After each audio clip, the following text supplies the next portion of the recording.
유아실에도 소리 잘 들리나요? 예. 똑같은 사람이 이렇게 들어와서 난 누군가 했더니 우리 오래간만에 정상은 자매와 정상화 자매가 함께 왔네요. 예. 우리 박수 한번 하고 갈까요? 예. 반갑습니다. 애기 둘 다 왔나요? 지우랑 아직, 예, 지호. 예.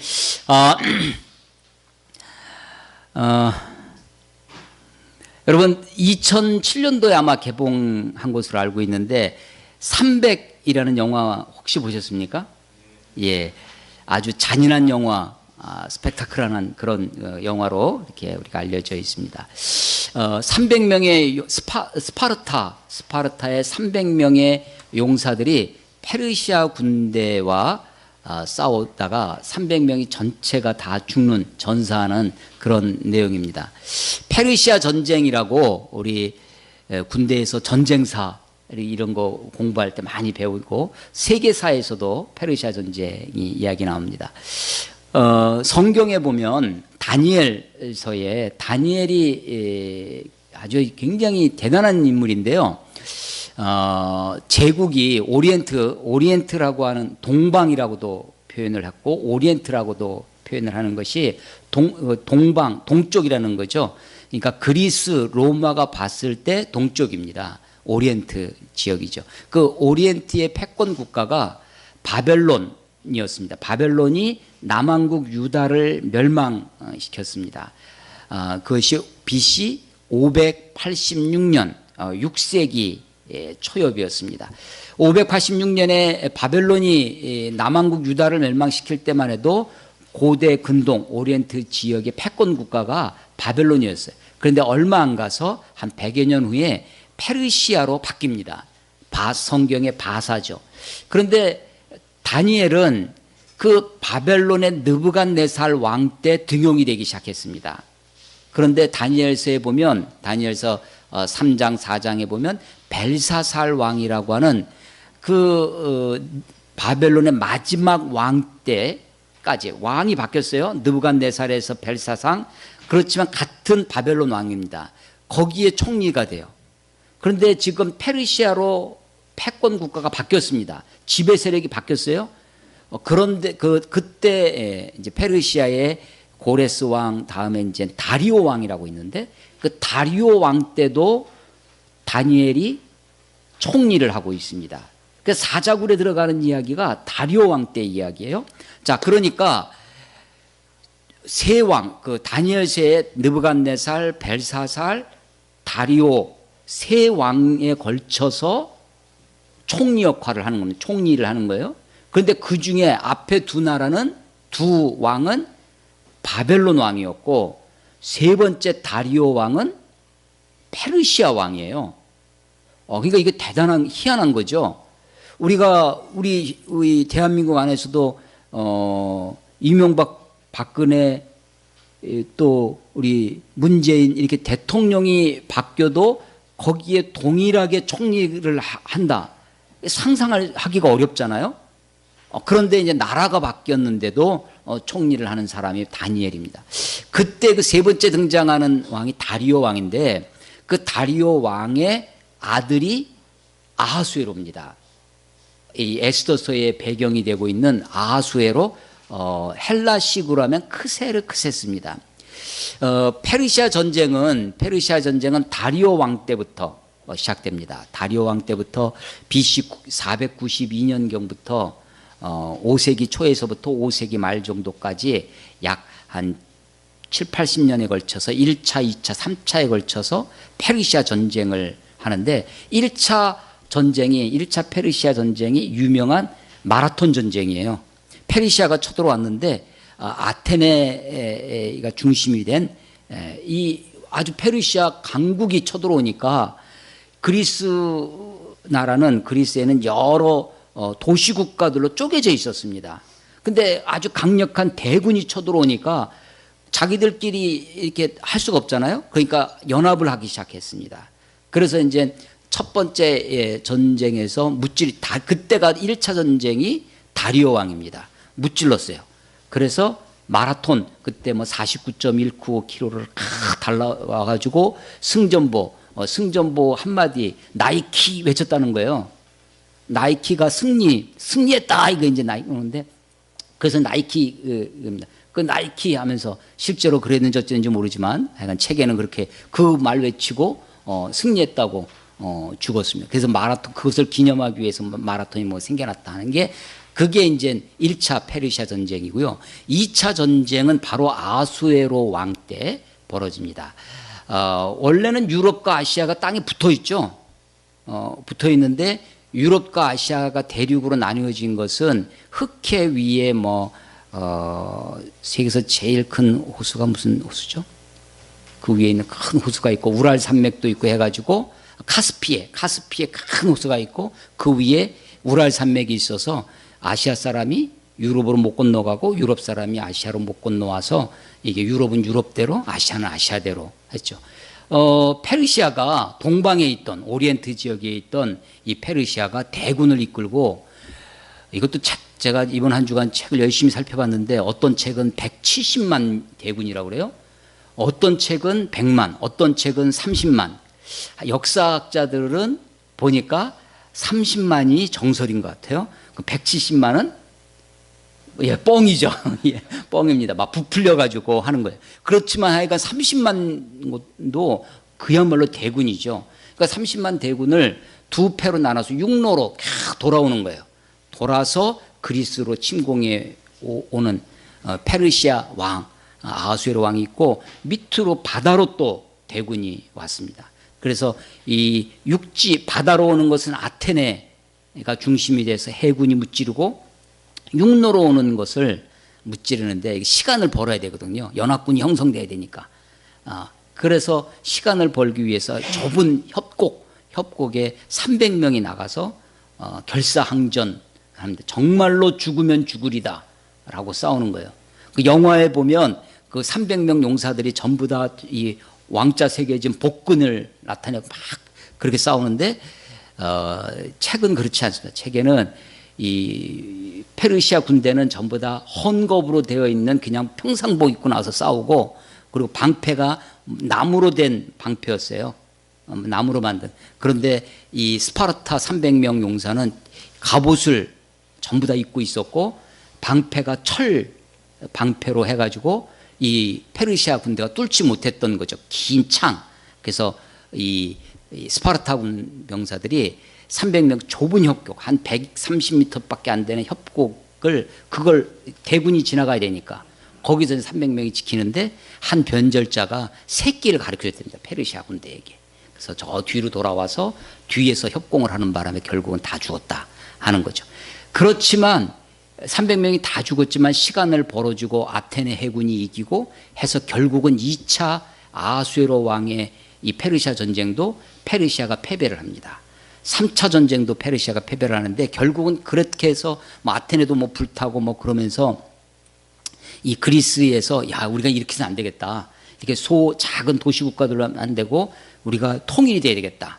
그래서 나선 사람이 알렉산더의 아버지 필립 마케도니아의 필립 2세였습니다. 필립 2세가 그리스를 통일을 하고 그의 아들 알렉산더가 이제 동방정벌에 계속 페르시아에 의해서 공격을 당하다가 이제 동방정복을 하러 가서 완전히 동방 페르시아까지 넘어 인도까지 왔다는 거 아니에요. 알렉산더가 그렇게 유럽과 아시아를 전 세계를 다 지배했던 왕이 알렉산더 대왕입니다. 13년간 통치를 했는데 그중에 10년을 해외 원정을 했다고 하고요. 33세에 요조를 했어요. 예수님이 33세에 이렇게 십자가에 죽으셨는데 알렉산더 대왕도 그랬습니다. 그 아하수에로 왕이 바로 이 크세르크세스 이 아하수에로 왕이 바로 에스더서의 배경이 됩니다. 여기는 에스더서를 여러분 읽어보시면 잔치 이야기가 계속 등장을 해요. 오늘 읽은 이야기도 잔치로 끝나는데 1장부터 잔치입니다. 잔치를 배설하는데 왕은 180일 6개월 동안 잔치를 배설하고 왕비도 또 따로 이렇게 여자들을 위한 잔치를 배설하고 뭐 하는 거죠. 왕이 기분이 좋아가지고 자기 왕후를 뽐내려고 그 미모를 자랑하려고 불렀는데 왕후가 안 나갔다는 거 아니에요? 그래서 야, 이게 페미니스트구나. 왕후 와스디가 이제 그런 생각을 들었는데, 그래서 그것 때문에 왕후가 폐위가 되고 새로운 왕후를 간택을 하는 거죠. 근데 예비군 400명을 뽑았다고 그래요. 그러니까 왕후가 될 아리따운 여자들을 처녀 400명을 모아다가 1년간 준비를 시킵니다. 1년간 준비를 해서 매일 저녁 하룻밤씩 그 왕후 이제 이 아하수에로 왕하고 하룻밤을 보내면서 왕의 마음에 들어야 되는 건데, 왕이 마음에 안 들면 곧바로 후궁에 가서 평생 거기서 밖에 나가지도 못하고 왕후도 못 되고 궁녀로 평생을 사는 거죠. 그러니까 이건 굉장한 위험한 도박입니다. 한 명 왕후가 되면 그냥 그야말로 인생이 또 그 집안이 확 달라지는데, 그렇지 않으면 완전히 평생을 궁녀로 이 궁에 갇혀 살아야 되는 그런 신세가 되는 겁니다.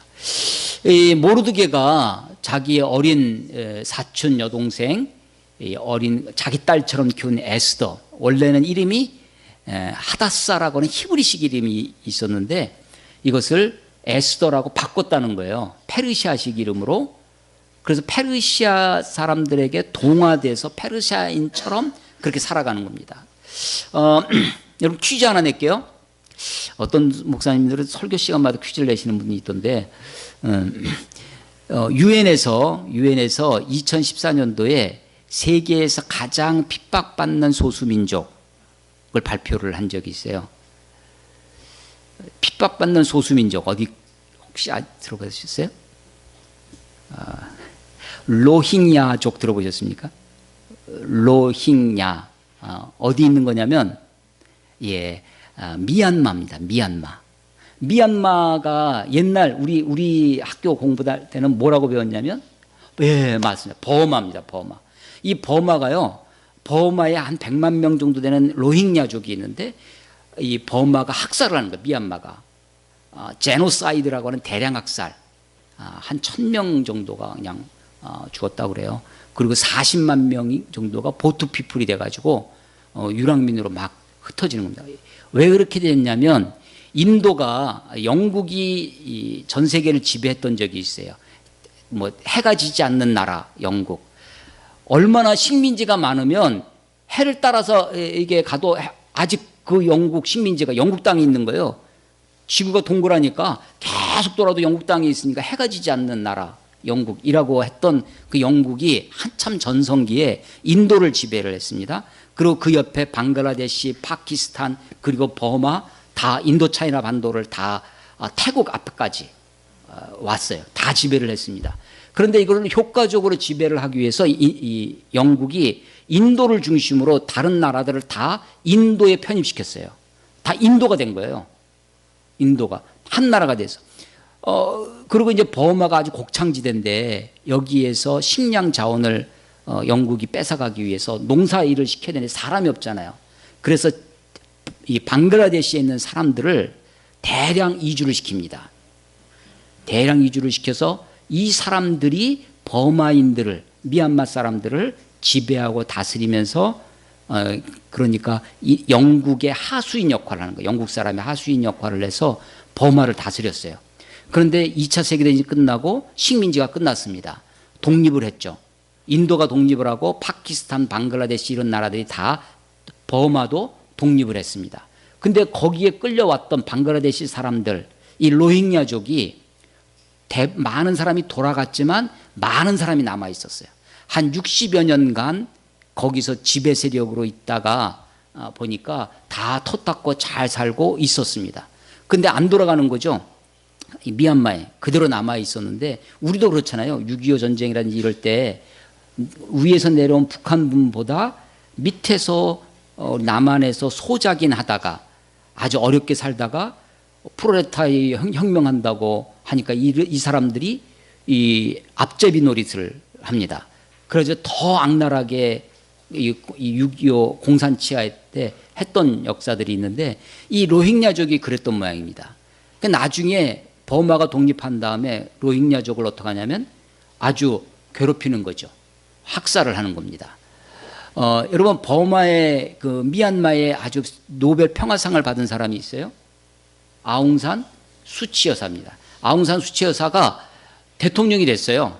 그런데 실권을 다 잡지는 못했습니다. 왜냐하면 군부 세력이 그대로 있기 때문이죠. 이 군부 세력이 그래서 아웅산 수치가 대통령이 됐음에도 불구하고 이 군부 세력들이 이 로힝야족을 괴롭히고 학살하고 죽이고 마을을 불태우고 이 사람들이 마을을 떠나고 보트피플로 이렇게 돌아다니고 방글라데시가 원래 자기 부족이잖아요. 받아줘야 되는데 거기다가 국경을 설치하고 자기네들도 세계에서 최빈국이에요. 방글라데시가. 그러니까 이 사람들은 못 받아주는 겁니다.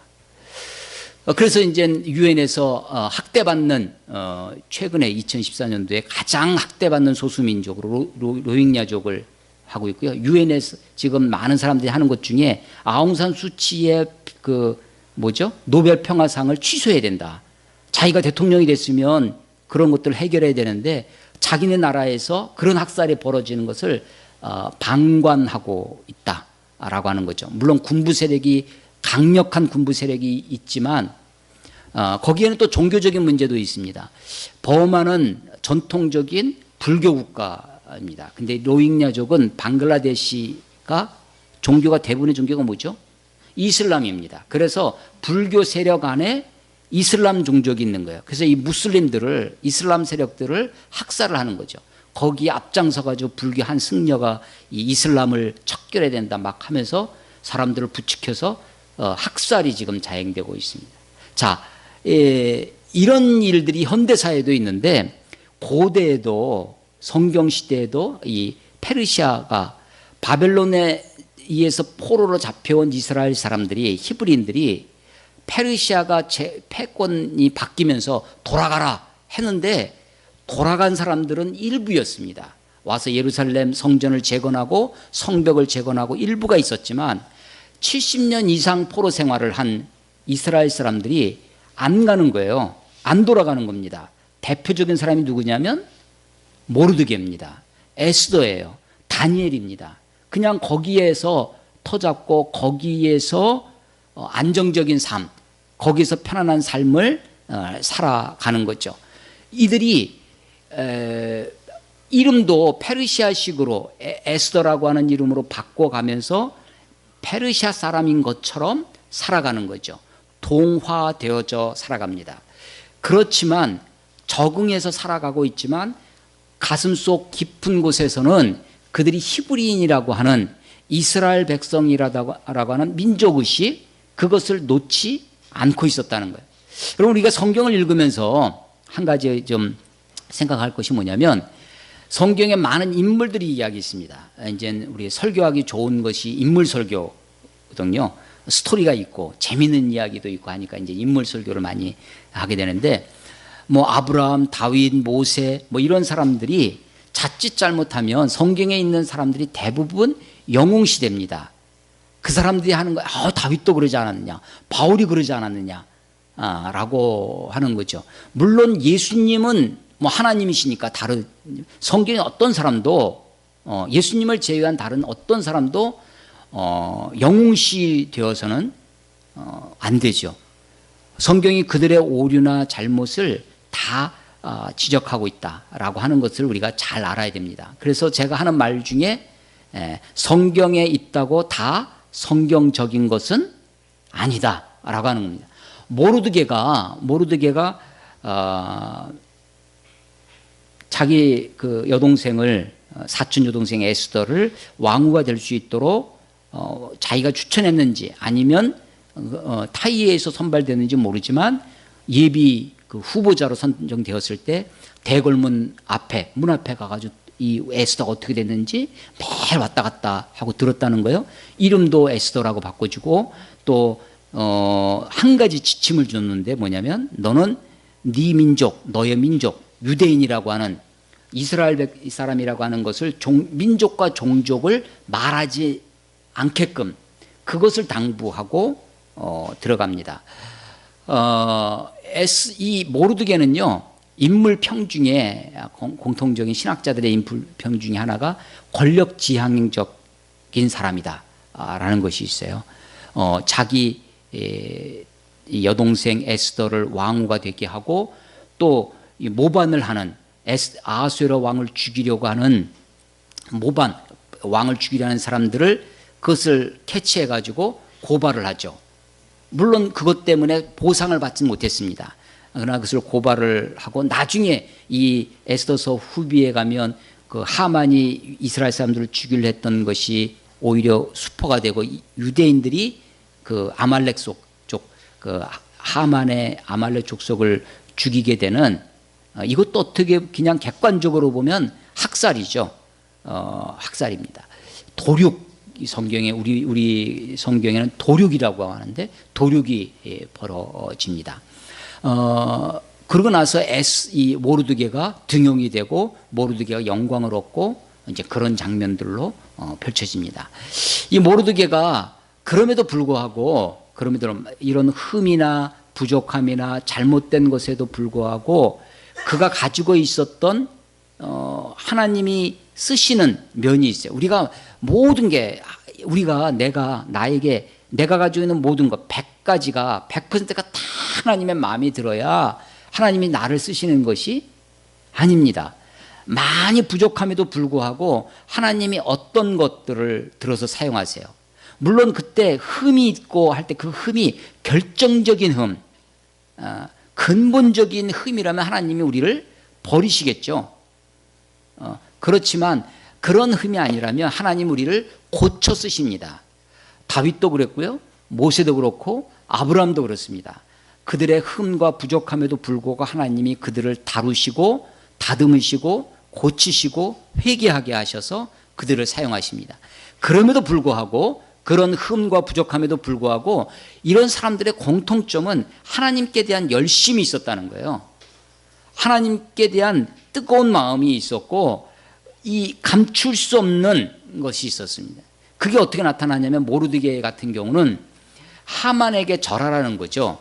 아각 사람 하만, 아말렉 족속입니다. 하나님이 아말렉과 대대로 싸우리라.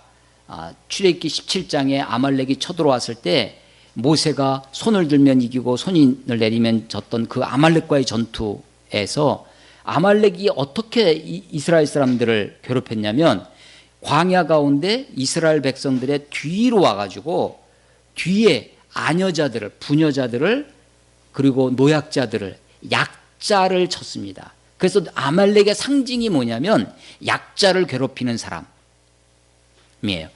요즘식으로 우리 시대로 표현하면 뭐겠어요? 약자를 괴롭히는 사람, 무슨 질 하는 사람? 갑질하는 사람이죠. 갑질하는. 이게 아말렉의 대표자입니다. 하나님이 그런 사람들을, 아말렉을 향해서, 그 아말렉 전투에서 모세가 손을 들면 이기고 손을 내려가면 졌을 때 전방에 나가서 싸운 사람이 여호수아였습니다.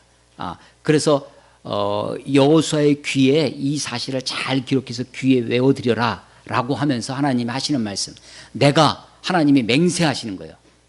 하나님이 맹세하시면서 말씀하시기를 여호와께서 아말렉과 더불어 대대로 싸우리라.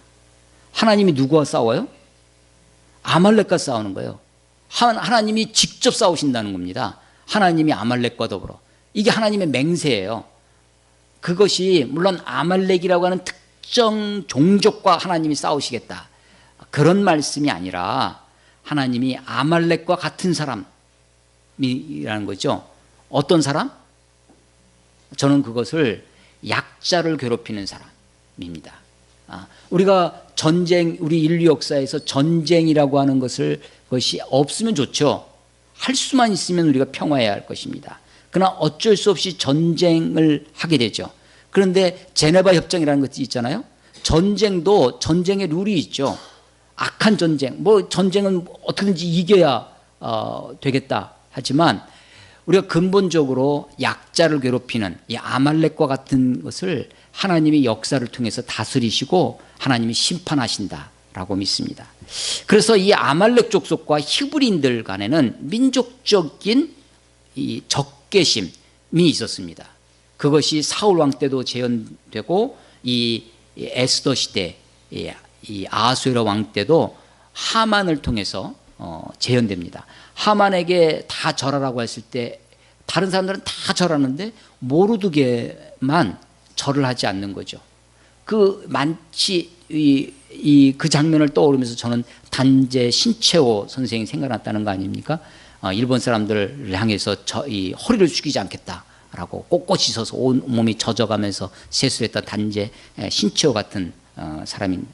물론 그것 때문에 한 사람의 그런 아주 자존심, 한 사람의 의기, 한 사람의 그것 때문에 사실은 이 모르드게는 자기가 어떤 불이익, 심지어는 하만에게 죽임을 당해서 내가 죽으면 죽었지, 어쩌면 이건 오기일 수 있습니다. 내가 죽으면 죽었지 저 하만 아각 사람들 앞에서 내가 무릎을 꿇고 절하진 않으리라 라고 했을런지 모르겠어요. 이 한 사람의 이런 의기 때문에 하만이 한 사람만 죽이면 될 것을 유대인 전체를 죽이겠다고 유대인 전체에게 위기가 닥쳐왔다는 겁니다. 그 위기 앞에 모르드게가 이 에스더에게 사람을 보내서 소식을 전하는 거죠. 너만 모르고 있다는 겁니다. 지금 수산성이 온통 이 난리가 나서 유대인들이 지금 죽음 앞에 놓여 있고 많은 유대인들이 자기를 비롯한 유대인들이 거기서 금식을 하고 있는 거죠. 그래서 아하수에로 왕이 가서 청혼을 하라는 거죠. 우리 민족을 살려달라고. 그때 에스더가 한 말이 나는 누구든지 왕 앞에 왕이 부르지 않고 왕 앞에 나아가면 옛날 고대의 이 절대 군주들은 다 뭐냐면 독살의 위험, 자기를 살해당할 위험이 있죠. 그래서 부르지도 않았는데 왕 앞에 나간다, 가까이 간다. 이거는 그대로 처형감이었습니다.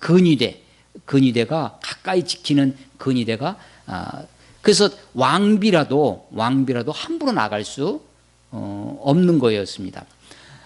나가려면 목숨을 걸고 나가야 됐었고, 그런데 이 에스더가 뭐라고 얘기를 하냐면 이런 법이 있을 뿐만 아니라 최근에 한 달 동안 왕이 나를 부르지 않았다고, 왕을 만나보지 못한 게 한 달이나 되었습니다 라고 이야기를 해요. 거기에 대한 답변이 지금 이 모르드게가 하는 겁니다. 13절에 모르드게가 글을 시켜 에스더에게 회답하되, 에스더의 그런 어려움, 왕이 부르기 전에 나가면 죽을 수밖에 없고 자기를 부른 지도 한 달이나 되었다. 그때 왕이 규라는 건요 홀이라고도 합니다. 그래서 홀규라고도 하는데 요만한 이제 패예요. 패인데 일종의 그 왕을 앞에 안연하는 신분증과 같은 겁니다. 내가 무장을 하지 않고 완전 비무장인 상태에서 왕 앞에 이렇게 들고 나가서, 우리 조선시대에도 보면 이렇게 신하들이 이렇게 하는데 이 패가 지팡이처럼 쓰이기도 해서 지팡이 홀이라고도 하고 홀이라고도 하고 규라고도 합니다. 근데 이것이 나중에 신분을 나타내기도 하죠. 여기에 그 색깔만 봐도 저 사람이 정 몇 품이다, 종 몇 품이다, 이런 것들이 나타나기도 하는 거예요. 그래서 이거 본인이 들고 부르면 내가 다 이 비무장이 됐습니다 라고 하는 표시로 이걸 들고 나가기도 해요. 근데 이것 없이 부르지도 않는데 나가면 임금이 지팡이를 딱 가리켜서 내밀어야 돼요. 그게 규입니다. 홀인데 이렇게 내밀면 와서 에스더가 붙잡으면 사는 거죠. 근데 그렇지 않으면 이제 옆에 있던 근위대에 의해서 죽임을 당하는 겁니다. 그래서 13절 보십시오. 4장 13절. 모르드게가 글을 시켜 에스더에게 회답하되 너는 왕궁에 있으니 모든 유다인 중에 홀로 목숨을 건지리라 생각하지 말라. 그렇게 안일하게 생각하지, 나는 괜찮겠지 라고 생각하지 말라는 것입니다. 나만 잘 살면 되지, 그게 아니라는 겁니다. 14절. 이때 내가 만일 잠잠하여 말이 없으면 유다인은 다른 데로 말미암아 노임과 구원을 얻으려니와. 요 구절. 네가 만일 잠잠하여 말이 없으면 왕한테 가서 말하지 않으면 유다인은 다른데, 이 다른 데가 어딜까? 다른 데가 누구일까? 이게 모르드게의 믿음이라는 것입니다. 유다인은 다른 데로 말미암아 노임과 구원을 얻으려니와, 이게 모르드게의 믿음입니다. 그래서 에스더서에 없는 것, 하나님의 이름이 없다고 그랬죠. 그래서 그것 때문에 성경에서 빠질 위험에 도전을 많이 받았는데, 학자들은, 성경학자들은 하나님이 어디 숨어 있느냐? 어디 숨어 있어요? 다른 데 숨어 있어요. 다른 데. 너는 유다인은 다른 데로 말미암아 노임과 구원을 얻으려니와, 네가 잠잠해도 다른 데, 누구예요? 하나님이 유다인을 건져주실 것이다, 놓아주실 것이다, 구원해 주실 것이다, 살려주실 것이다 라고 하는 것이 모르드게의 믿음이에요. 자, 하나님이 우리를 구원해 주실 것입니다. 그러니까 이게 모르드게가 믿었다는 거예요. 하나님이 구원해 주실 것이니까 그래 괜찮아 하고 모르드게가 울룰랄라 하고 돌아다닌 것이 아니에요. 모르드게가 어떻게 했어요? 금식하며 하나님 앞에 나아가는 거죠. 뿐만 아니라 금식만 한 것이 아니라 지금 누구를 시켜서? 에스더를 시켜서 왕에게 그 사실을 이야기하게 합니다. 아니, 하나님이 다 해주시는데, 하나님이 건져주시는데 왜 아하수의 왕에게 이야기를 해야 되겠어요? 왜 금식을 하겠어요? 자, 하나님이 역사의 주인이십니다. 하나님이 역사를 섭리하십니다. 하나님이 우리의 인생을 주관하십니다. 그럼에도 불구하고 하나님이 우리가 하나님 앞에 나아가 무릎을 꿇고 하나님 앞에 간절히 기도하기를 원하시겠습니까? 하나님이 나를 다, 내 인생의 주인이시니까, 하나님이 다 책임지시니까, 주님이 책임지십니다. 두 글자로 뭐겠어요? 주책입니다. 예, 하나님이 책임지세요. 그런 하나님이, 이거를 다른 말로 하면 하나님의 예정이라고 표현할 수 있을까요? 하나님이 다 예정하셨다. 하나님의 뜻대로 됩니다. 하나님이 예정하셨다고 내가 아무것도 안 하지 않고 하나님이 다 하실 거야 라고 그냥 있는 것이 아닙니다. 믿음의 사람들의 모습입니다. 믿음의 사람들. 다른 데로 네가 잠잠하지 않아도 잠잠해도 유다인은 다른 데로 말미암아 노임과 구원을 얻으려니와, 이게 모르드게의 신앙, 모르드게의 믿음이었다는 것입니다. 이것이 모르드게의 역사의식입니다. 여러분, 역사의식이라는 게 역사가 어떻게 흘러간다, 역사의 주인이 누구다, 역사의 동인, 역사의 힘이 어디서 오느냐, 역사가 지금 아수르의 왕이, 페르시아가, 바사가 역사를 주관하고 자기 마음대로 하는 것 같아요. 아니, 악한 하만이 역사를 떡주무르듯 하는 것 같습니다. 그런데 역사의 주인이 누구라는 거예요? 하나님이라는 거예요. 그러니까 하나님을 믿고 하나님 앞에 나아가는 거죠. 그런데 하나님을 믿는다라고 하는 것이 뭐냐? 우리가 믿는다고 하는 거, 하나님을 신뢰한다고 하는 것이 아무것도 하지 않냐고 그냥 수수방관하고 그냥 무의도식하고 그냥 그렇게 사는 것이 아닙니다. 하나님을 절대로 믿는 것과 내가 최선을 다한다는 것이 이율배반적인 것이 아닙니다. 하나님을 내가 믿음으로 내가 할 수 있는 최선을 다하는 거예요. 최선을 다한다는 게 어떻게 하는 것이냐? 잘 들어보세요. 내 능력이 10이에요. 10인데 최선을 다하기 위해서 20, 30, 100을 하면 어떻게 되겠어요? 내가 최선을 다하다가 부러집니다. 내가 망가져요. 그러니까 최선을 다하니까 내 능력이 10이니까 내가 9, 8, 9까지 하는 게 이게 최선을 다하는 거겠어요? 내 능력 범위 내에서 하는 것, 이게 최선을 다하는, 저는 그렇게 생각하지 않습니다. 내 능력이 10이면 최선을 다하는 것은 11, 12 정도까지 하는 거예요. 조금 힘에 붙이도록 해야 최선을 다하는 것입니다. 근데 힘에 붙이도록 하는데 10인데 20, 30 하는 것은 무식한 겁니다. 어리석은 겁니다. 자기를 망가뜨리는 거예요. 그건 최선을 다하는 것이 아닙니다. 그건 최선이 아니라 최악입니다. 능력도 그래요. 능력도 최선을 다하는 것이 내가 할 수 있는 것보다 조금 더 하는 거예요. 조금 더 하는 게 최선을 다하는 거라고 저는 생각합니다. 능력뿐만 아니라 의지도 있어요. 의지. 어떤 일은 내가 하고 싶은 일이 있어요. 하고 싶은 일을 하는 건 어떻겠어요? 좋죠. 재미있게 할 수 있습니다. 신나서 할 수 있습니다. 그런데 어떤 일은 하기 싫은 일도 있습니다. 내 마음에 잘 안 드는 일도 있어요. 근데 그 일을 해야 할 때가 있어요. 최선을 다한다는 것은 내가 하고 싶은 일만 하는 것, 그것이 아닙니다. 물론 내가 하고 싶은 일을 내 능력 범위 내에서 하면서 사는 것이 이렇게 편할 수 있습니다. 그런데 우리가 최선을 다해야, 평상시에 늘 내 능력이 10인데 11, 12까지 하루 종일 그렇게 살면 이건 또 어리석습니다. 모든 일을 어쩔 땐 내가 쉬어야 할 때가 있죠. 어쩔 때는 내가 좀 뒤돌아서서 있어야 할 때가 있어요. 하기 싫은 일을 맨날 하기 싫은 일만 쫓아, 내가 하는 일이 10가지인데 10가지 다 하기 싫은 일이야. 그러면 인생 못 삽니다.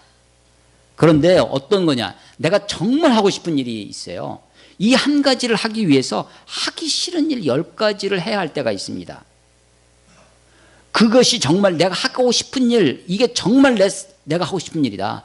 내가 목숨과도 바꿔서라도 이 일을 정말 하고 싶다라고 하면 그 일을 하기 위해서 나머지 10가지 하기 싫은 일을 내가 감수하는 거죠. 감수하는 거예요. 그래서 최선을 다한다는 것은 내 능력 범위 내에서만 하는 것이 아니고, 내가 하고 싶은 일 범위 내에서만 하는 것은 최선을 다하는 것이 아닙니다. 최선을 다한다는 것은 내가 하고 내 능력에서 조금 벗어나도록, 내가 진하도록 하는 거죠. 내가 하기 싫은 일도 감당하면서 정말 하고 싶은 일을 하기 위해서 그 일을 하는 겁니다. 이게 최선을 다하는 거죠. 자, 그래서 저는 하나님의 이 그리스도인의 삶이라는 것은 하나님의 뜻을 믿습니다. 하나님의 능력을 믿어요. 하나님의 계획을 믿습니다. 하나님이 역사의 주인이라는 것을 믿어요. 하나님이 역사를 섭리하신다는 것을 믿습니다. 아니, 네가 잠잠하다 할지라도 하나님은 우리들을 구원해 주실 것이다.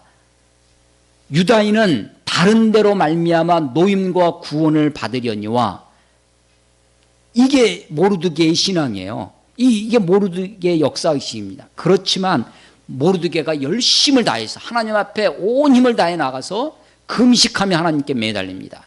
금식만 할 것이 아니라, 그것만 하는 것이 아니라 내가 가지고 있는 인맥, 최고의 인맥이 뭐냐면 자기가 자기 딸처럼 키운 에스더죠.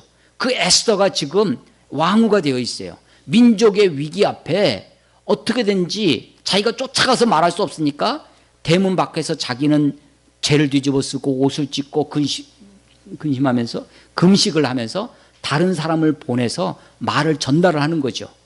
왕후가 첫 번째 전달이 부정적인, 어렵다.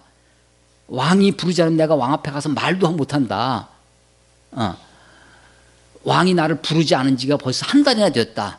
라는 부정적인 메시지 앞에, 응답 앞에 그냥 포기하고 좌절하고 있는 것이 아니라 한 번 더 도전하는 거죠. 네가 죽음을 무릅쓰서라도, 죽음을 각오하고라도 가야 된다. 너 하나, 나는 이 성에 있으니까, 왕궁에 있으니까 나는 안전하겠지라고 생각하면 오산이다. 오히려 네가 잠잠해도 하나님은 다른 데로 말미암아 우리를 노임과 구원을 주시려니와 너와 내 아버지 집은 멸망하리라 라고 얘기를 해요. 경고를 하고 있는 거죠. 네가 잠잠하면 하나님은 우리를 구원하시지만 너는, 너와 너의 집, 너의 아비의 집은 멸망할 것이라고 경고를 합니다. 그리고 네가 왕후가 된 것이 이때를 위함이 아닌지 누가 알겠느냐. 이때를 위함인지 누가 알겠느냐. 누가 알겠느냐. Who knows? 죠? 누가 알겠느냐. 야, 그걸 누가 알겠어? 이건 뭐예요? 무슨 말이에요? 비슷한 말? Who knows는 nobody knows예요. 아무도 모른다는 거죠. 아무도 모른다는 거예요. 모르드게는 알겠어요? 모르겠어요? 이때를 위함인지 아닌지, 하나님이 에스더를 들어서 우리를 구원해 주실지 아닐지, 이때를 위해서 에스더를 왕으로 세우셨는지 아닌지를 누가 알아요? 아무도 몰라요. 모르드게는 알아요, 몰라요? 모르죠. 그러니까 모르드게지. 모르드게도 모르는 거예요.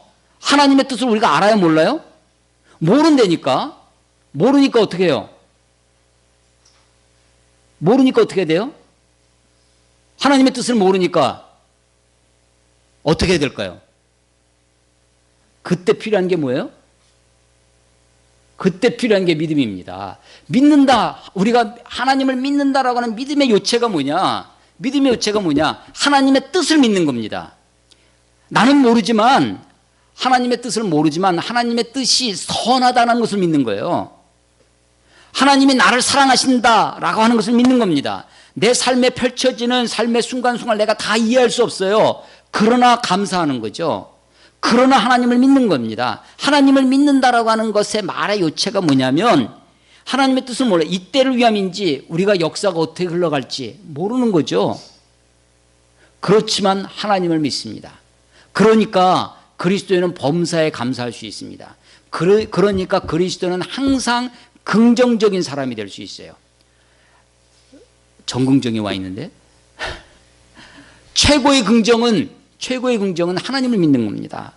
역사가 아무리 내 삶이 아무리 팍팍하고 현실이 아무리 어려워도 하나님을 믿는 겁니다. 하나님의 뜻을 믿는 거예요. 하나님이 선하심을, 하나님이 나를 사랑하셔서 비록 내가 지금 어렵고 힘들고 괴로워도 하나님이 내 인생의 주인 되셔서 궁극적으로 하나님이 나를 하나님의 나라로 이끄실 뿐만 아니라 모든 것이 합력하여 선을 이루시게 하실 분이 우리 하나님이라는 것을 믿는 거죠.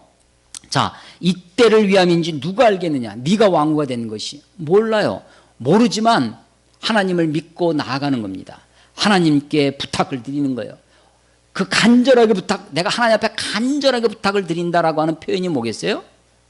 그게 금식을 하는 겁니다. 그게 부르짖는 거죠. 그게 하나님 앞에 무릎을 꿇고 기도하는 겁니다. 금식을 하면, 금식 해보셨어요? 금식하면 뭐만 생각나요? 그렇죠. 밥만 생각나죠. 다른 거 생각나요? 다른 거 잘 생각 안 납니다. 밥 먹는 것만 생각. 그래서 배고플 때마다 먹을 게 생각날 때마다 누구를 생각해야 돼요? 하나님을 생각해야 돼요. 근데 금식하지 않으면 배가 넉넉하면 뭐가 생각나요? 별개 생각 다 나죠. 하고 싶은 것도 다 생각나고 이런저런 잡생각도 나고 온갖 근심도 생각나고 하죠. 금식의 유익은 뭐냐면 우리의 생각을 집중하게 해줍니다. 한 가지 먹는 것에 집중하게 해주죠. 그래서 그 먹는 것에 집중된 것을 나에게로 집중하는 것이 아니라 그것을 다시 하나님께로 올려드리려고 하는 것이 금식이죠. 그래서 이 금식을 통해서 하나님 앞에 간절함을, 울부짖는 것, 금식하는 것, 이게 다 하나님께 내 간절함을 고백하는 겁니다. 하나님이 다 아세요. 하나님 우리의 형편을 다 아십니다. 하나님이 역사의 주인이 다 되세요. 그럼에도 불구하고 하나님이 우리들에게 기도하기를 원하시겠어요? 하나님이 우리들에게 간절하게 기도하기를 원하시겠습니까? 어떠세요? 예, 하나님이 왜 그걸 요구하시겠습니까? 예, 그것이 믿음이기 때문입니다. 그것이 하나님께 대한 믿음이 없으면 간절해지지가 않습니다. 하나님께 대한 믿음이 없으면 그렇게 나아갈 수가 없어요. 이런 모르드게의 도전이죠. 너 혼자 궁에서 혼자 안전하리라. 네 목숨을 건지라고 생각하면 오산이다. 네가 잠잠해도 하나님은 다른 데서 우리를 구원해 주실 것이고 네가 잠잠하면 너와 내 아비의 집은 멸망하리라. 네가 왕후가 된 것이 이때를 위함인지 누가 알겠느냐라고 도전했습니다. 그랬더니 그 말을 듣고 에스더가 결심을 하는 거죠. 그러면서 부탁을 하는 거예요. 나를 위해서 같이 금식해다오 라고 금식을 부탁합니다. 당신과 모르드게와 수산성에 있는 유다인들이 다 같이 금식해다오 라고 부탁을 합니다. 그리고 마음에 결심하는 거죠. 내가 왕 앞에 나갈 텐데 사흘을 금식하고 기간을 정해놓고 사흘 금식하고 왕 앞에 나가는데 혹시 왕이 나에게 귤을 금으로 된 규, 금규를 내보여지지 못해서 내가 그 친위대, 근위대한테 그 자리에서 죽임을 당하는 한이 있어도 내가 죽으면 죽으리이다 라고 자기 결심을 하는 거죠. 각오를 하고 나아가는 것입니다. 이것은 자포자기가 아닙니다. 이것은 단순한 체념이 아니라 자기 희생과 자기 헌신의 바탕을 둔 그런 자기 결심이죠. 죽으면 죽으리이다 라고 말을 해요. 그랬더니 4장 마지막 절 17절은 모르드게가 가서 에스더가 명한 대로 다 행합니다. 지금 순종이 앞에는요, 모르드게가 에스더에게 한 말을 에스더가 다 순종을 했어요. 근데 이번에는 역으로 순종을 합니다. 에스더가 한 말을 모르드게가 순종을 해요. 순종하는 이 역순종이죠. 이런 순종하는 모습 우리들에게 있습니다. 그리고 나서 5장에 가면 어떻게 시작하면 제3일에, 제3일이 언제예요? 언제부터?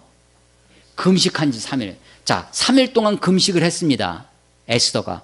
그러고 나서 어떻게 가냐면 5장 1절 에스더가 왕후의 예복을 입고, 금식할 때 우리 여러분 시험 기간 되면 다 그 수험생 모드가 있잖아요. 트레이닝 바람에 돌아다니는. 금식할 때 모드는 뭐냐면 자기 옷을 찢고 죄를 뒤집어 쓰고 사흘을 동안 굶어서 그 홀쭉해진 헬쑥해진 모습으로 왕 앞에 나가는 것이 아니라 최선을 다해서 예쁘게 보입니다. 왕후의 그 예복을 입고 나아가는 거예요. 그래서 이 왕이 이 아하수에라 왕이 에스더를 보자마자 본 2절에 보면 왕후의 에스더가 뜰에 선 것을 본즉 매우 사랑스러움으로 3일을 금식한 이 여인을 보면서 한눈에 그냥 반하는 거예요. 한눈에 마음에 사랑이 생겨나는 것입니다. 하나님이 우리의 왕의 마음을 다른 사람의 마음까지 다스릴 수 있겠습니까? 잠언서를 한번 찾아보십시오. 잠언서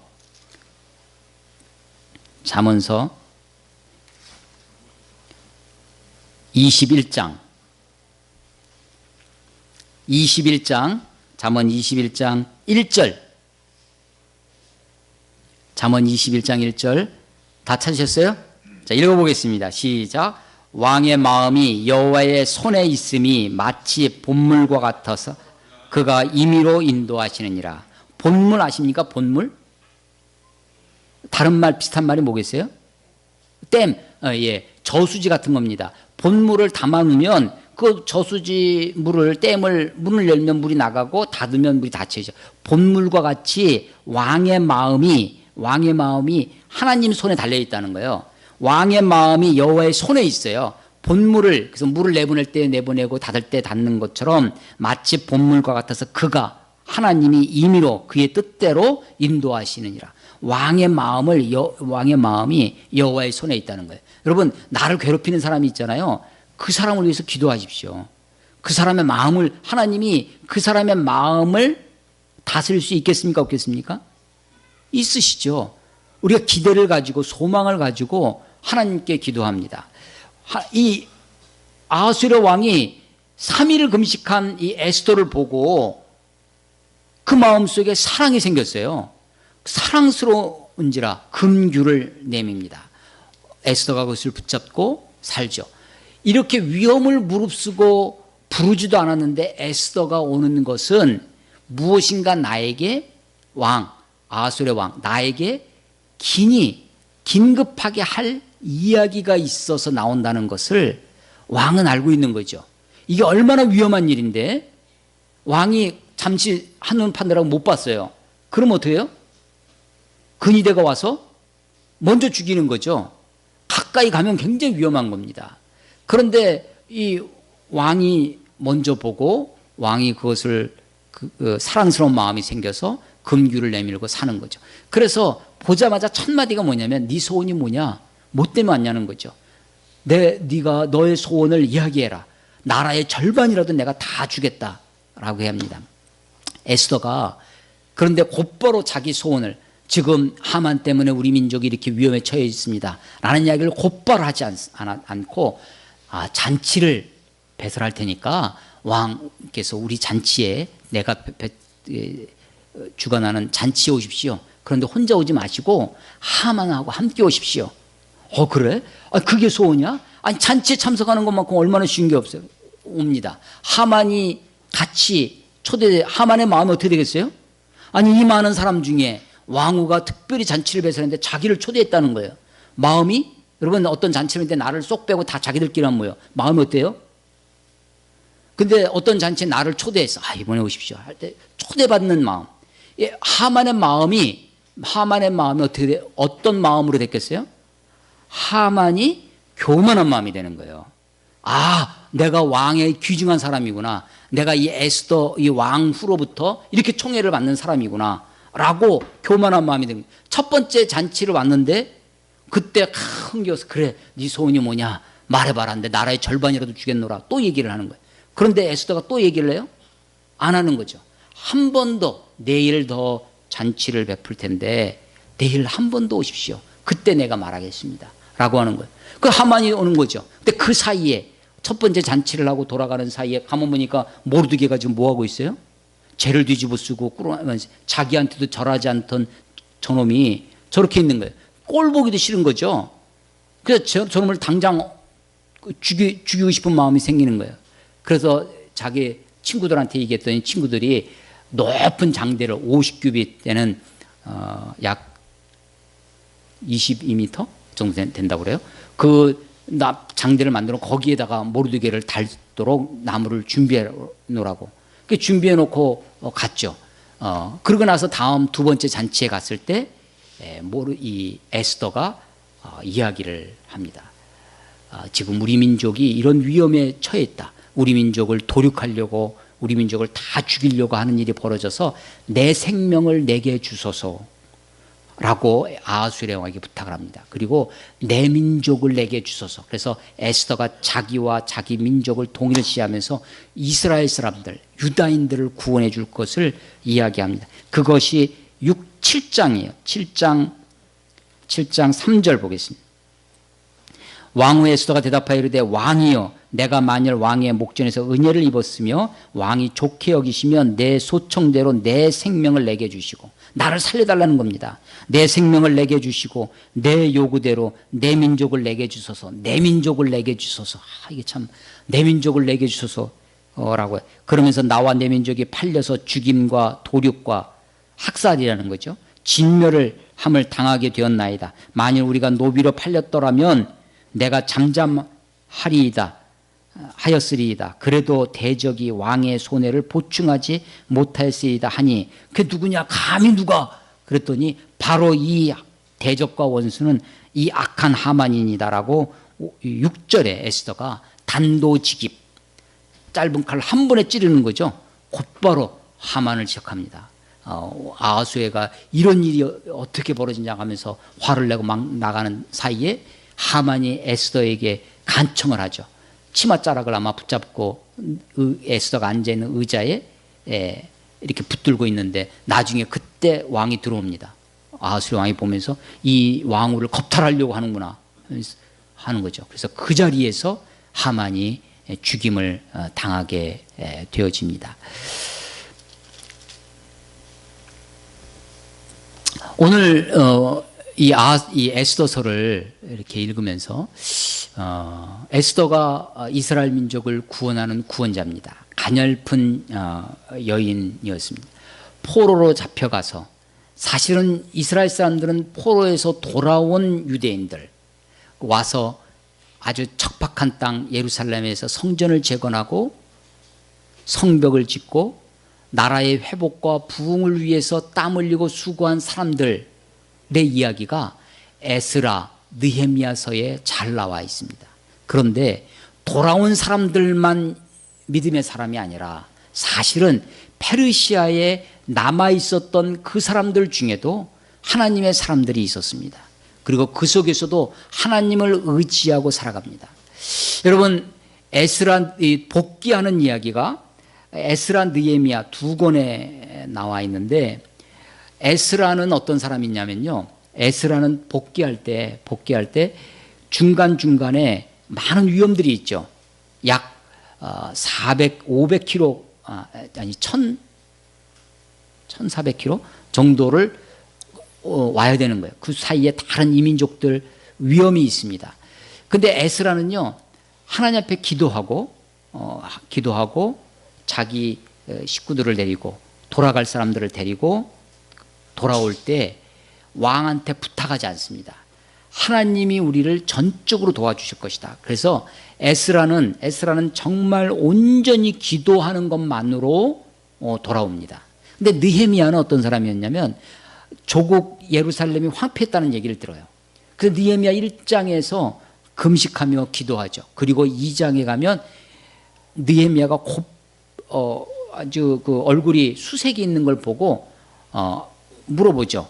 네가 얼굴에 왜 수색이 있느냐, 왕이 물어보니까 그때 느헤미야가 잠시 기도하고 묵도하고 부탁을 합니다. 우리 조국이 이렇게 척박해졌는데 나를 보내주소서라고 부탁을 해요. 왕한테 부탁을 해요. 그리고 돌아갈 때 그 왕으로부터 많은 재물, 경비를, 또 경비원을, 군대를, 그리고 이 비자, 통행증을 받아서 왕의 도움으로 돌아옵니다. 두 가지 양상이 있어요.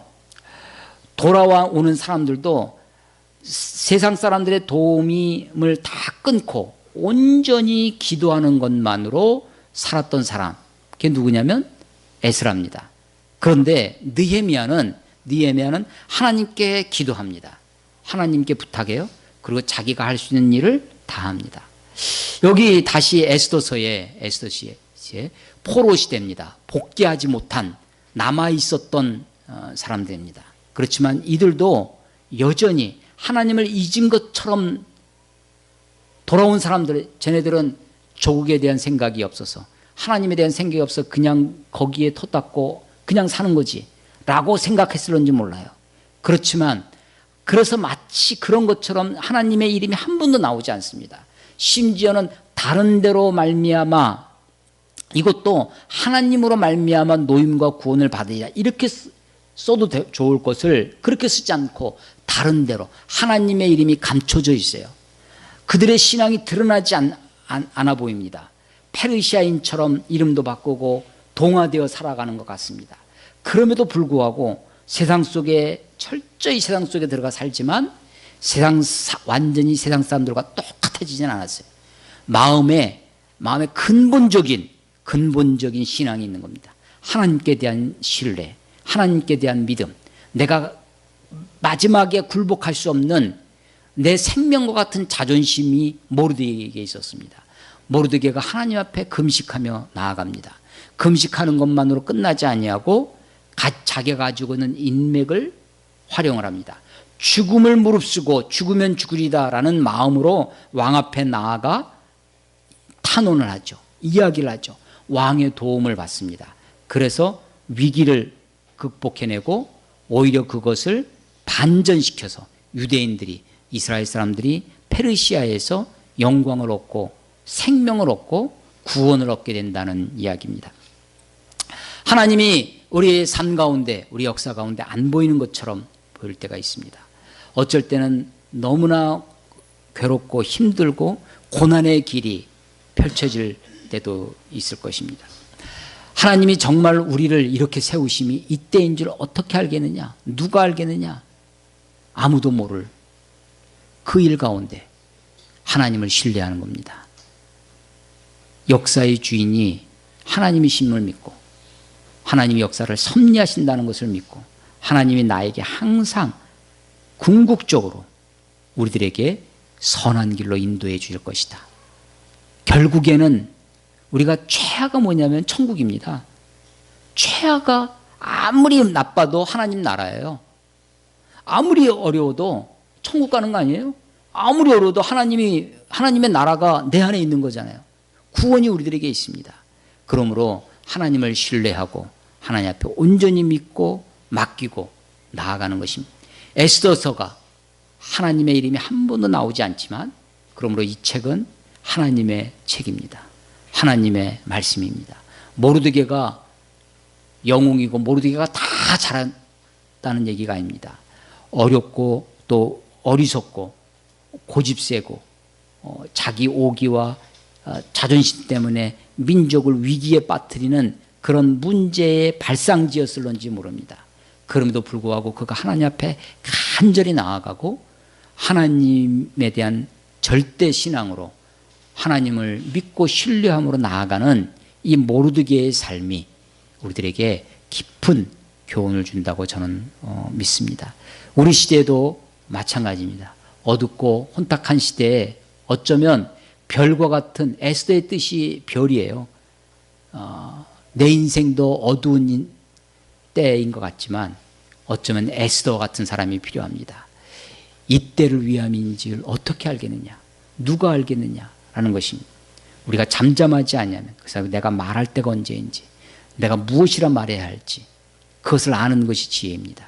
그 용기가, 죽으면 죽으리다라고 왕 앞에 담대히 나아갈 수 있는 용기가 언제 생겼냐면 사실은 3일 금식한 후에 있는 겁니다. 금식, 하나님 앞에 간절히 나아가는 감의 그 훈련, 그 연습이 대적 앞에서, 무시무시한 권력자 왕 앞에서도 담대하게 이야기할 수 있는 그 모습이 이런 신앙적 모습에서 나오는 것입니다. 성경에 있다고 다 성경적인 것이 아니다라고 말씀드렸는데, 하나님의 이름 하나도 거들먹거리지 않아도 정말 하나님을 위해서 하나님의 뜻대로 사는 길이 있습니다. 독일에서 유학하고 온 후배 목사님한테 들은 이야기입니다. 독일에서 신학 박사가 돼서 왔어요. 독일은 국가교회입니다. 목사 월급을 나라에서 줘요. 그럼 굉장히 좋을 것 같아요. 그러니까 교회가 어떻게 되겠어요? 교회가 성도들이 헌금하려고 하겠습니까? 교인들이 열심히 하겠어요? 아니죠. 그러니까 교인들이 뭐 물에 술 탄 듯 술에 물 탄 듯 그냥 미직지근한 신앙, 뭐 저 교회 생활하는 건지 신앙생활 하는 것인지, 우리 한국 사람들의 그 열심히 있는 신앙의 모습으로 보면 그야말로 아무것도 아닌 것처럼 보여요. 그런데 이 독일에서 수년간 유학을 하고 온 이 후배 목사가 한국 사람들보다, 한국 교회보다 훨씬 성경적이고 한국 사람보다 훨씬 신앙적이라는 거예요. 그들의 일상의 삶이, 그들의 일상의 시민으로 살아가는 삶이, 그들이 와 있는 수많은, 지금 독일도 난민들 때문에 골치 아프거든요. 그 난민들을 대하는 태도, 많은 이민족들을 대하는 태도, 그 시민으로 살아가는 사람이 훨씬 더 성경적이고 훨씬 더 우리보다 하나님께 가깝다라고 하는 것입니다. 우리가 서울역, 이 서울 광장에 수만 명이 모여서 데모하듯 구국기도회라는 곳으로 모이고 해도 비성경적일 수 있습니다. 하나님 없이 살아갈 수 있어요. 수만 명이 모여도 하나님이 안 계실 수가 있습니다. JTBC라고 하는 일반 TV에서도 교회 문제를 다루고 있습니다. 한겨레에서 얼마 전에 만평을 있는데, 이런 회중들이에요. 교회 좌석입니다. 사람들은 다 앉아서 성경 들고 있는데 한 사람이 벌떡 일어나서 나가려고 해요. 예수님처럼 그려져 있어요. 교회인 줄 알고 왔는데 아닌가 봐. 그러면서 예수님이 나가시는 거예요. 교회인 줄 알고 왔는데, 수만 명이 모여도 교회인 줄 알고 왔는데 교회가 아니라는 거죠. 아니, 두세 사람이 내 이름으로 모여도 하나님의 이름으로 모여야 교회죠. 정말 하나님 이야기 하나도 안 해도 말마다 하나님 이야기합니다. 말마다 하나님의 뜻을 얘기해도 하나님의 뜻이 아니라 저 사람의 욕심이구나, 탐욕이라고 하는 것을 우리가 다, 세상 사람들이 다 보고 다 알 수 있어요. 하나님이 속으실 분이 아닙니다. 하나님은 스스로 속이지 말지니라. 하나님은 만홀히 여김을 받지 아니하시나니. 어려운 단어죠. 만홀히 여김을. 하나님은요, 만만한 분이 아닙니다. 하나님을요, 우습게 보면 안 됩니다. 하나님을 속이려고 하면 안 돼요. 하나님은 절대 속으실 분이 아닙니다. 다른 사람을 다 속여도, 아니, 내가 나 자신을 속일 수 있어요. 심지어 내가 나 자신도 신앙이 있는 것처럼 속입니다. 주위 사람 다 속일 수 있어요. 목사도 속일 수 있습니다. 신앙이 있는 것처럼, 열심히 있는 것처럼 다 속일 수 있어요. 그러나 하나님은 속일 수 없습니다. 하나님의 이름을 거들먹거린다고 그게 신앙적인 것이 아니라 정말 내가 하나님을 믿고 있는지. 제가 주례를 꽤 많이 한 목사거든요. 결혼하는 걸 보면요. 옛날에 제가 어렸을 때는 이런 얘기 들었어요. 어른 목사님들한테 청년들 신앙은 두 가지를 봐야 된답니다. 시집 갈 때 알고, 그리고 군대 갈 때 안 됩니다. 남자는 군대 갈 때 신앙이 있는지 없는지 알고, 여자는 시집 갈 때 안다는 거예요. 근데 제가 이게 주례를 이렇게 하면서 보니까 결혼할 때 보면 정말 믿음으로 하는지, 정말 사랑으로 하는지, 아니면 그냥 그렇게 다른 사람들처럼 계산하고 사는 것인지, 사랑과 계산이 아주 이게 짬뽕이 되어 있어요. 하나님은요 절대 속일 수 없습니다.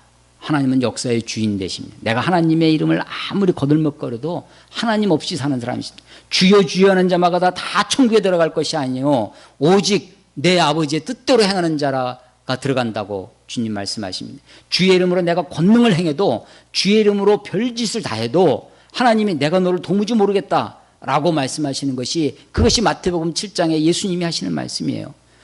다른 누가 하는 얘기가 아니라 주의 이름으로 아무리 해도 주님 없이 내가 주인이 되고, 예수님은 포장이에요. 교회가 하나님을, 자기를 포장을 하고 사는 수가 있습니다. 하나님의 이름이 하나도 안 나와 있는 이 에스더서에 정말로 하나님 앞에 최선을 다해 살아가는 사람들의 모습이 이 에스더서에 등장하는 것입니다. 바라기는 교회 그래도 지금은 그래도 어느 정도 볼만하게 사람들이 앉아 있어요. 아까 예배 첫 시작할 때 우리 아마 찬양 인도자 썰렁하게 앉아 있으면 어떻게 하겠어요? 찬양하는 사람들의 마음도 주눅이 들죠. 위축 될 것입니다. 하나님 앞에 우리가 어떻게 살아야 할지, 우리가 열심으로 막 모여가지고 보통 교회는 아마 아침 9시부터 주일학교 한다고, 성가대 한다고 아주 부쩍부쩍대고 연습하고 막 할 겁니다. 하나님 앞에 열심히 있는 것 좋습니다. 중요한 일입니다. 그런데 그렇게 해도 하나님 없이 살 수 있습니다. 성가대 열심히 하면서도 성가대 안에서 싸우고 자기들끼리 씩씩대고, 주일학교 열심히 아침부터 나오고 하면서도 불평하고 할 수 있어요. 여러분 조금 늦게 나와도 하나님께 죄송한 마음을 가지고, 하나님 앞에 내가 부족한 마음을 가지고, 하나님 나를 좀 받아달라고, 내가 이렇게 부족하지만 나를 용서해달라고 하는 그 세리와 같은 마음으로 주님 앞에 나오셔야 될 것입니다. 나는 제신한데 저것들이 이렇게 하면서 사람들을 비판하고 판단하면 현대의 바리새인이 되는 거죠. 우리 온 교회가 하나님의 이름을 겉으로 드러내는 것이 중요한 것이 아니라, 우리의 삶 속에 정말 하나님의 신앙, 하나님을 온전히 믿고 하나님을 깊이 사랑하고 하나님 앞에 열심을 다하시는, 정말 어쩌면 내가 결정적인 순간에 에스더처럼 결정적인, 평상시에는 이게 페르시아인처럼 사는 거죠. 평상시에는 그냥 왕으로 열심히 사는 거예요. 그런데 어쩌면 결정적인 순간이 있을 것입니다. 크리티컬 타임이 와요. 내 인생에 내가 정말 하나님을 위해 헌신할 때가, 하나님이 나에게 그것을 요구하실 때가, 저도 평상시에는 내가 평상시도 잘 가정을 위해서 살지 못하지만 내가 그냥 보통 사람들처럼 살아갑니다. 평상시. 근데 하나님이 결정적인 순간에 내가 교회를 위해서 헌신하고, 내가 교회를 위해서, 하나님의 나라를 위해서 하나님이 나에게 정말 내 마음속에 감동을 주시고 사명을 주실 때, 나도 죽으면 죽으리이다. 어려서부터 훈련받은 스파르타의 그 300명 용사는 그 죽음 앞에 초기와 같이 죽어가잖아요. 페르시아 30만 명, 아무리 적게 잡아도 30만 명일 것 같습니다. 그 30만 명 대군을 앞에 놓고 또 주눅 들지 아니하고, 마지막 내가 전장에서 피 흘려 죽는 것이 나의 영광이라고 외치면서 죽어가는 거죠. 어쩌면 우리들에게 인생의 마지막 그 한순간이 있을런지 모릅니다. 제가 이스라엘을 3번을 가봤거든요. 3번을 갔는데 가장 마음에 감동적인 부분을 하나 찾으라고 하면 마사다 요새입니다. 물론 이 마사다 요새는 예수님 시대가 아니라 예수님보다 조금 지나서 AD 70년에 예루살렘이 완전히 멸망할 때, 로마 티토 황제가 그 돌 하나 위에 돌도 올라가지 못하게끔 다 무너뜨릴 때 그 이야기입니다. 마사다 요새에 와서 그 SNF 열심당원들, 유대인들 반란이 일어납니다. 로마가 쳐들어와서 다 그냥 죽이게 하는데, 마지막까지 마사다라고 하는 요새의 철옹석 같은 이 절벽으로 둘러싸여 있는 곳에 올라갑니다. 거기서 960명이 최후의 항전을 합니다. 로마가 그 10군단, 최정의 10군단이 와도 정복을 못하는 거예요. 마지막에 어떠냐, 로마가 이제 높으니까 그 옆에 흙을 쌓아요. 똑같이 높여서 공격해 들어가려고. 밑에 절벽이니까 못 올라가니까 흙을 점점 3년이 걸렸어요. 흙을 싸서 길을 거의 만들었습니다. 이제 내일이면 D-Day입니다. 로마 전쟁법은 어떤 거냐면요, 이 큰 전봇대 같은 나무 있잖아요. 그걸로 와서 성문을 부딪힙니다. 성문을 꽝 첫 번에 부딪히고 성벽을 뚫기 위해서 첫 번에 부딪히면, 그 부딪히기 전에 항복하면 로마는 포용해줍니다. 살려줘요.